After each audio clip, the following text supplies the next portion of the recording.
बिस्मिल्लाहिर्रहमानिर्रहीम। अस्सलाम वालेकुम नादरीन, आप यूट्यूब चैनल देख रहे हैं। मैं इमरान खान हूँ। नादरीन, कौम को हकीकत बताने वाला जेल में है और हकीकत कौम के सामने सबूतों के साथ आ चुकी है। जो ड्रॉप साइट ने खबर दी और उन्होंने शाया कर दिया साइफ़र, उसके ऊपर रोला पड़ गया कि ये निकला कहाँ से। कुछ लोगों ने कहा कि जी पाकिस्तान तहरीक इंसाफ के पास जो था इमरान खान साहब के पास, ये उसकी कोई कॉपी है। कुछ ने कहा जी कि किसी और ने ये कर दिया है। कुछ कह रहे हैं कि हुकूमत के किसी इत्तेहादी ने ये कर दिया। हर एक अपनी अपनी कहानी सुना रहा है, लेकिन इसके ऊपर कोई बात नहीं कर रहा कि पाकिस्तान को धमकी लगाई और पाकिस्तान के अंदर एक बनी बनाई हुकूमत जर्नैलों ने गिरा दी। देखिए, इमरान खान ने एक बड़ा बुनियादी नुक्ता पूछा था और वो ये पूछा था कि साइफर में अमेरिका मुखातिब किसे कर रहा था।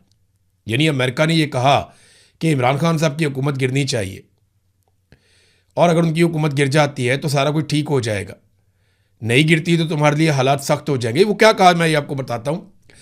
जो पाकिस्तानी सफीर थे उन्होंने जो लिख कर भेजा वो ये है। He said that I think if the no confidence vote against the prime minister succeeds all will be forgiven in Washington because the Russia visit is being looked at as a decision by the Prime Minister।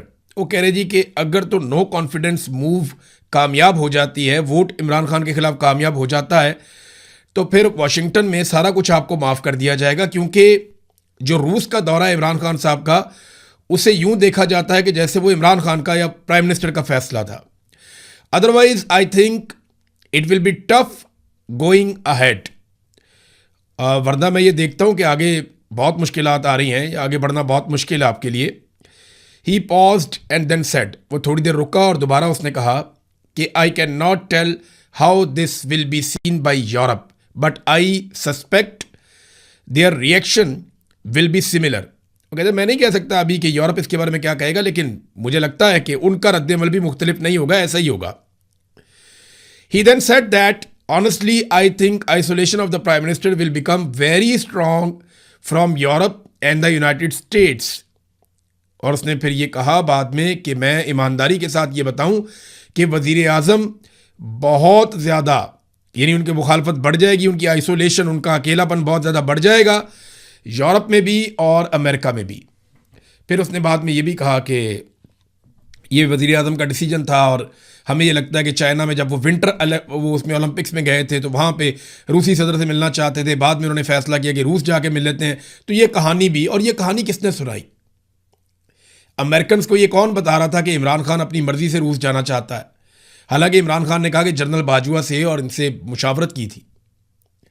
ये वो 2 नंबरी है जो पाकिस्तान के जर्नैलों ने इमरान खान साहब के साथ की। इमरान खान को कहते रहे कि आप आज़ादाना और खुद मुख्तार पॉलिसी के ऊपर चलें, और अमेरिका को कहते रहे देखें ये बंदा बात ही नहीं सुनता और ये आपके मफादात के खिलाफ है, लिहाजा इसको गिराने के लिए आप हुक्म जारी करें ताकि हम पूरी फौज को साथ लेकर चढ़ जाएं और इमरान खान की हुकूमत गिरा दें। इस साइफर में जो मुखातिब था वो पाकिस्तान की मिलिट्री एस्टेब्लिशमेंट थी, जिनको ये हुक्म दिया गया और बाद में उन्होंने हुकूमत गिरा दी।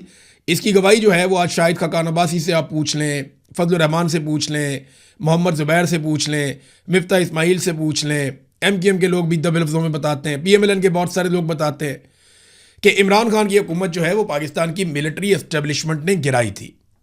और इमरान खान ने जो एब्सोल्युटली नॉट का एक बयानिया अपनाया था, उस बयानिए पे PMLN क्या कहती थी, जरा ये भी आप थोड़ा सुने। हमजा शहबाज जो वजीर आज़म का बेटा है वो क्या कहता था, ये सुने आप। ये आदमी बहुत हवासी में अनाप शनाप कहता है, यूरोपियन यूनियन को ललकारता, किसी को एब्सोल्युटली नॉट कहता है, ये अपना ज़हनी तवाज़ुन खो बैठा है। देखें, वो कह रहे हैं जी एब्सोल्युटली नॉट कहना या यूरोपीय यूनियन को ये कहना कि हम कोई गुलाम नहीं है, वो उन्हें बहुत बुरा लग रहा था। ख्वाजा आसिफ ने क्या कहा, जरा ये भी आप सुन लें, जो वजीर दिफा बनाए गए बार बार अभी भी हैं, सुने आप। इसमें कोई शक शुबा नहीं है कि इस वक्त तक अमेरिका जो है एक ऐसी वाहिद ताकत है जो हमारे लिए बहुत सी मुआशी मुश्किलात जो है क्रिएट कर सकती है। अमेरिका जो है अगर जो है वो चाहे तो इस वक्त पाकिस्तान के लिए इतनी माशी जो है डिफिकल्टीज क्रिएट कर सकता है कि मैं समझता हूँ कि हो सकता है हम जो हमारा ऑयल बिल जो है अदा करने के लिए हमारे पास पैसे न रहे। ये सारे वेंटिलेटर जो है ना ये लगे हुए हैं, अमेरिका की मर्जी से लगे हुए हैं। अमेरिका चाहे तो ये सारे के सारे जो हमें जो इस वक्त ड्रिप्स लगी हुई हैं या वेंटिलेटर लगे हुए हैं, सारे के सारे ऑफ हो जाते हैं। देखें जी, ये ख्वाजा आसिफ है। ख्वाजा आसिफ के साथ ख्वाजा साद रफीक, एहसन इकबाल और शाहिद खाकान अब्बासी, ये लोग भी खड़े हैं, ये कह रहे जी अमेरिका ने वेंटिलेटर लगाए हुए हैं, वो जब चाहेगा खींच लेगा, हम फारिग हो जाएंगे। मैं आज उन दिनों के अखबारात निकाल कर पढ़ रहा था, और बीबीसी को देखें आप, जो पाकिस्तान के दीगर अखबारात हैं आप उनको निकाल कर देखें, तो कैसे माहौल बनाया गया इमरान खान साहब की हुकूमत गिराने का।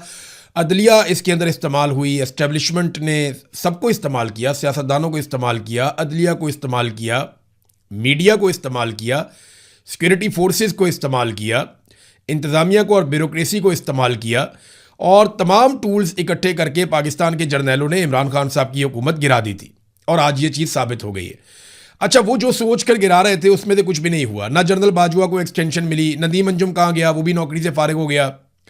यानी रिटायरमेंट तो नदीम अंजुम की लेट हुई लेकिन हो गई ना।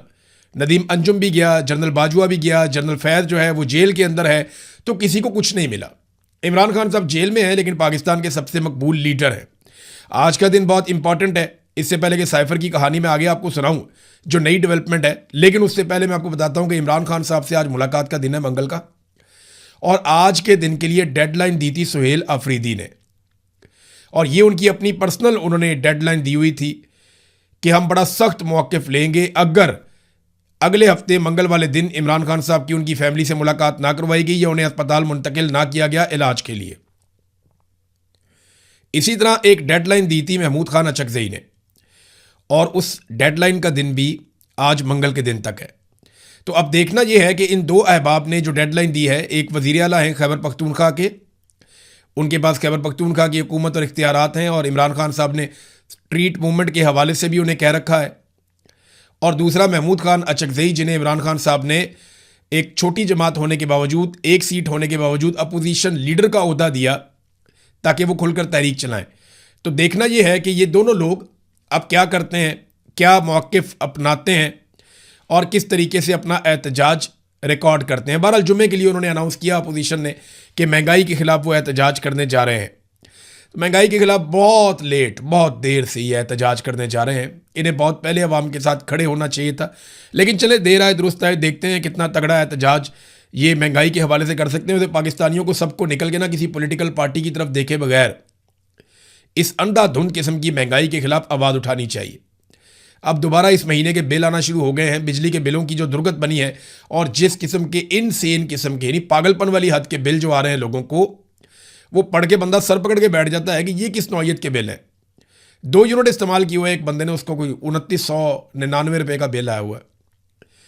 मैं तो अजीब अजीब किस्म के बिल और ये डॉक्यूमेंट्स देख के हैरान हो रहा हूँ, किस किस किस्म के टैक्स इन्होंने लगा दिए हैं बिलों के अंदर, आप सोच भी नहीं सकते। बहरहाल इमरान खान साहब से आज मुलाकात होती है या नहीं होती, इस पे मुनहसर है पाकिस्तान तहरीक इंसाफ का अगला लाया अमल।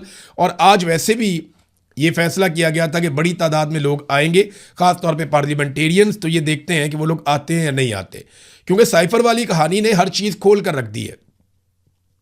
ड्रॉप साइट ने इस पर एक और स्टोरी की है।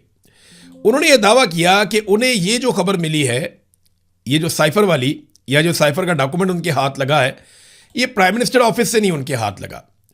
उनका ये दावा है कि ये डॉक्यूमेंट उनके हाथ लगा है जो मिलिट्री को दिए गए थे डॉक्यूमेंट्स, उनमें से एक। यानी साइफर को किसने लीक किया, ये सवाल पूछा जा रहा है ना।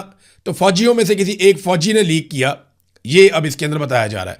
मौजूदा रजीम के हामियों की जानिब से इमरान खान पर गद्दारी का मुकदमा करने के मुतालबात के बाद ड्रॉप साइट का एक और बड़ा इंकशाफ सामने आया है। साइफर के आखिर में जो मौसूल कनिंदगान की फहरिस्त के साथ की गई तरमीम इंतहाई अहमियत की हामिल है, और ये कहाँ से लीक हुई इससे आइडिया हो जाता है, और दूसरी ये इसका ज़रिया कौन था और कौन नहीं था, ये भी इससे पता चलता है। बाज़ क़ियास आराइयों के बरक्स ड्रॉप साइट की जानिब से जारी करदा कॉपी वज़ीर आज़म के दफ्तर से हासिल नहीं की गई। ये पाकिस्तानी फ़ौज के अंदर से आई थी, एक ऐसे शख्स की तरफ से जो मुल्क की क़यादत की सिमत से मायूस होकर और बदज़न हो चुका है। अच्छा, ये कई लोगों को भेजी गई थी ये कॉपी। जिन लोगों के पास थी उनमें से एक फ़ौजी ज़रिए ने, अब ये दावा किया जा रहा है, ये ड्रॉप साइट को पहुंचाई है, और उन्होंने फिर उसके बाद उसको छाप दिया है। मौसूल कुनिंदा जो है वो एक फ़ौजी था जिसने मायूस होकर, उसको लगा कि पाकिस्तान का तो बेड़े गर्क कर दिया इन्होंने साइफर के बाद, तो उसने ये बाहर निकाल दिया। अब ये कौन हो सकता है, अपना अपना ज़हन आप सारे लोग लड़ाएं, क्योंकि इसके बारे में ड्रॉप साइट ने बताया भी नहीं और मेरे ख्याल में बताएगा भी नहीं, बताना भी नहीं चाहिए। अपना सोर्स कभी भी डिस्क्लोज नहीं करना चाहिए। पाकिस्तान के मीडिया को ये हुक्म दिया गया है कि कुछ भी हो जाए आप साइफर के मामले पे ज़्यादा बहस नहीं करेंगे, यानी आपने इसके कंटेंट पे बात नहीं करनी कि इमरान खान की हुकूमत गिराई गई, ये कोई साजिश थी, ये कोई मुदाखलत थी। वैसे साजिश और मुदाखलत तो नहीं है, ये खारिश है जो पाकिस्तान की एस्टेब्लिशमेंट को लगी हुई है पीछे 78 साल से। 78 साल से इनको एक खारिश लगी हुई है, इनकी खारिश नहीं दूर होती। ये हर 2-3 साल बाद किसी की हुकूमत गिरा देते हैं। भाई किसी को चलने दोगे तो पाकिस्तान चलेगा ना। हर जर्नैल आता है वो अपना नया तजर्बा करता है, हर जर्नैल को अपने लिए एक्सटेंशन और मफादात और फ़ायदे चाहिए होते हैं। वो अपनी ज़ात और अपने घर से बाहर ही नहीं निकलता, वो अपने बारे में सोचता है, उसे ताकत मिलती है, वो छोड़ना ही नहीं चाहता। ये खारिश ना जर्नैलों की दूर नहीं हो रही, और इस खारिश की वजह से कभी साजिश होती है, कभी मुदाखलत होती है, कभी साइफर आता है, कभी कुछ होता है। कितनी ही हुकूमतें इन्होंने गिरा दी, नवाज शरीफ की हुकूमतें बार बार गिराई, बेनज़ीर की गिराई, यूसुफ रज़ा गिलानी की हुकूमत गिरा दी, इमरान खान की हुकूमत गिरा दी। लेकिन इमरान खान एक ऐसा आदमी है जिसकी हुकूमत इन्होंने गिराई तो इमरान खान ने कहा कि भाई मेरी हुकूमत आवे या ना आवे, मैं बेनकाब करूंगा, बताऊंगा कि तुम लोगों ने क्या किया इस कौम के साथ। और सारी कौम को इमरान खान का शुक्रिया अदा करना चाहिए। नवाज शरीफ, पीपल्स पार्टी, फजल रहमान की जमात, ANP, MQM, तमाम जमातों को चाहिए कि वो इमरान खान का शुक्रिया अदा करें कि पाकिस्तान की मिलिट्री एस्टेब्लिशमेंट गुज़िश्ता 78 साल से पाकिस्तान में जो घिनौना खेल खेल रही थी, इमरान खान ने उसके आगे बंद बांधने का बंदोबस्त किया है। अगर ये जमातें सिर्फ 5% भी मेहनत करना जितनी इमरान खान ने काम कर दिया है तो मिलिट्री एस्टेब्लिशमेंट हमेशा के लिए पिंजरे में बंद हो जाएगी और ये सिर्फ हुक्म बजा लाया करेंगे।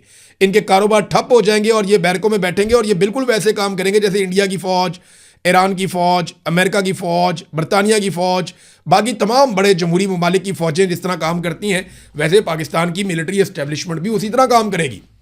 आर्मी चीफ का नाम भी कौम को नहीं पता हुआ करेगा और वही पाकिस्तान के आगे बढ़ने वाला दिन होगा। अब नाज़रीन, मीडिया को तो ऑर्डर दे दिया गया कि साइफर पे बात नहीं करनी, बात करनी है तो ये बात करो ये साइफर निकला कैसे, रोला इसके ऊपर डाल दिया और कईयों की ड्यूटी लगा दी कि ये साबित करो कि साइफर में तो कुछ भी नहीं है, इमरान खान ने तो कोई और बात की थी, यहाँ बात कोई और है। नहीं, मैंने आपको पढ़ के सुनाया जो इमरान खान ने कहा वो आज साबित हो रहा है। कोई भी इसके मवाद के ऊपर गौर नहीं कर रहा। जो टाउट सहाफ़ी हैं उनके पेट में मरोड़ उठ रहे हैं और वो परेशान है कि जनाब ये साइफर बाहर कहाँ से आ गया। कोई एक कहानी सुना रहा है, कोई इधर की कौड़ी लेकर आ रहा है, किसी को समझ नहीं आ रही कि इस मामले को अब जस्टिफाई कैसे करना है। कासिम सूरी साहब का भी स्टेटमेंट आया, उनका यूट्यूब चैनल है, उसको आप जाके ज़रूर सब्सक्राइब करें। कासिम सूरी साहब का यूट्यूब चैनल ज़रूर देखें। वो बहुत सारी चीज़ों के गवाह हैं, उन्होंने बहुत कुर्बानी दी है, बहुत मार खाई है, अपनी पूरी फैमिली, उनकी अपनी ज़िंदगी, उनको बहुत लालच दिए गए, उनको बहुत ज़्यादा काबू करने की कोशिश की गई, लेकिन वो किसी के काबू नहीं आए, ना वो किसी लालच में आए।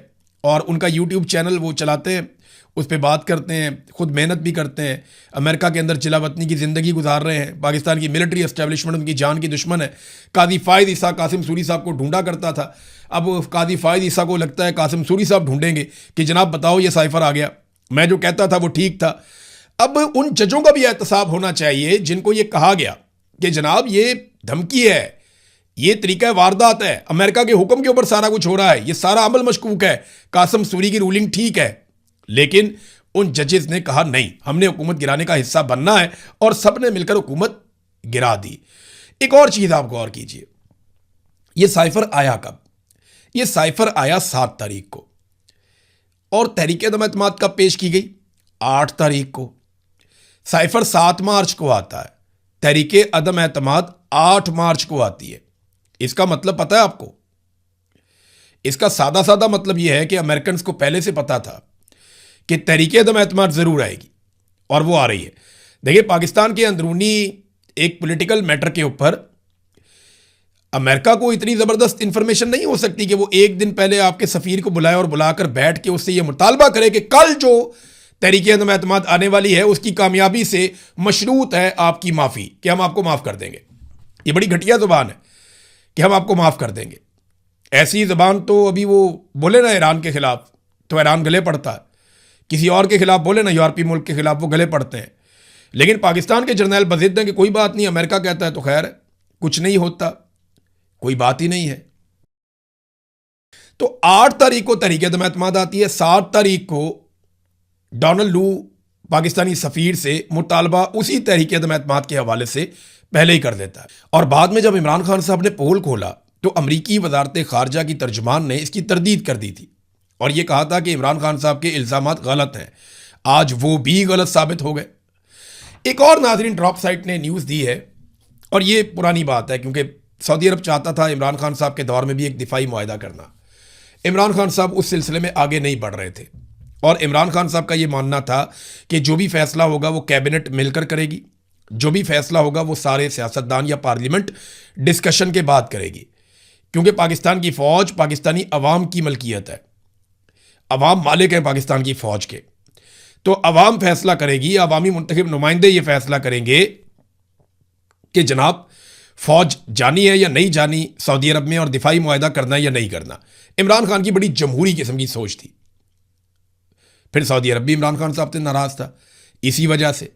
अब जब ये नए हुक्मरान आए तो इन्होंने कोई पार्लियामेंट को घास नहीं डाली, कैबिनेट को घास नहीं डाली। आसिम मुनीर साहब ने फैसला किया, शहबाज शरीफ साहब ने उसके ऊपर अमल दरामद करके मोहर लगा दी। और इस वक्त की इतला के मुताबिक पाकिस्तान के लगभग 8,000 फौजी, पाकिस्तान के लड़ाका तैयारे, जिनमें चीन से जो हमने बनाए हैं JF-17 थंडर वो वाले तैयारे, HQ-9 तैयारे ये भी इसके अंदर शामिल हैं, ड्रोन्स उसके अंदर शामिल हैं और एयर डिफेंस सिस्टम भी उसके अंदर शामिल है। तो पाकिस्तान ने सऊदी अरब में ठीक ठाक अपना लड़ाका साजो सामान ना सिर्फ पहुंचा दिया है बल्कि बड़ी तादाद में पाकिस्तानी फौजी वहाँ पे बढ़ते चले जा रहे हैं सऊदी अरब में। तो नाजरीन, ये साइफर वाली कहानी ना अब इनके गले पड़ी हुई है। अब पाकिस्तान तहरीक इंसाफ पे मुनहसिर है कि वो इस मामले को कितना उठाते हैं। देखें, ये सारा मामला 4 साल पीछे चला गया। इन 4 सालों के अंदर जो कुछ भी हुआ वो सारी रिस्पॉन्सिबिलिटी पाकिस्तान की मिलिट्री एस्टेब्लिशमेंट के ऊपर आ गई। ये साइफर के बाद रजीम चेंज ऑपरेशन वाला गुनाह इन्होंने किया था और उस गुनाह को छुपाने के लिए एक के बाद एक गुनाह किया, एक के बाद एक गुनाह किया। पाकिस्तान में इंसानी हकूक की धज्जियां उड़ा दी, पाकिस्तान का पूरा इलेक्शन चोरी कर लिया, बार बार आइन को तोड़ा, इंतखाबात को इल्तवा का शिकार किया, अपनी मर्जी की निगरान हुकूमतें बनाई, पाकिस्तान में बर्बादी फेर दी। इन्होंने बर्बरियत का मुजाहरा किया है इन्होंने सिर्फ अपने एक झूठ को छुपाने के लिए। और आज इनका झूठ वही वाला बेनकाब हो गया। मैंने आपको पिछले वीलॉग में कहा था कि जिस ईंट पे इनकी पूरी इमारत खड़ी है जाली हुकूमत की, वो ईंट अब टूट चुकी है। पाकिस्तान तहरीक इंसाफ पर मुनहसिर है कि वो कितने ज़ोर से धक्का लगाते हैं इस दीवार को गिराने के लिए। वैसे तो ये पाकिस्तान की आवाम की रिस्पॉन्सिबिलिटी है कि पूरी आवाम निकल कर चोरों के इन टोले को धकेल के बाहर निकाले, क्योंकि इन्होंने जब से ये आए हैं इन्होंने आवाम का जीना हराम कर दिया। कोई एक चीज़ किसी एक जगह से, कोई एक अच्छी खबर पाकिस्तान को नहीं मिलती और ये इन्होंने किया पाकिस्तान के साथ। अब तक के लिए इतना ही। अपना ख्याल रखिएगा, अपने इस चैनल का भी। अल्लाह हाफ़िज़।